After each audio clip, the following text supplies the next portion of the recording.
Hello and welcome to the EX281 VS Code setup guide for Linux. First off, this guide's been tested on the following Linux distributions. We're currently only Debian Bookworm 12.8.0, so that's what I'm going to use for this guide. If you're having issues with your distribution, please feel free to reach out on the class discussion board and we'll get it working. Okay, so the first step is to install VS Code. Since I'm on a Debian distribution, the easiest way to install it is with the .deb package. So I'm going to go ahead and download that.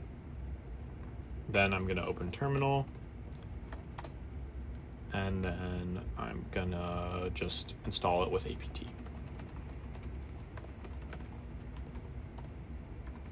Type in my password and we'll get going here.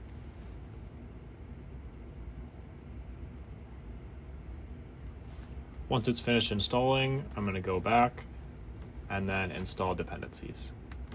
We have 5 packages here. They'll have some dependencies, but it'll all get taken care of. I'm going to go ahead and hit yes on this, and it's going to install all the dependencies.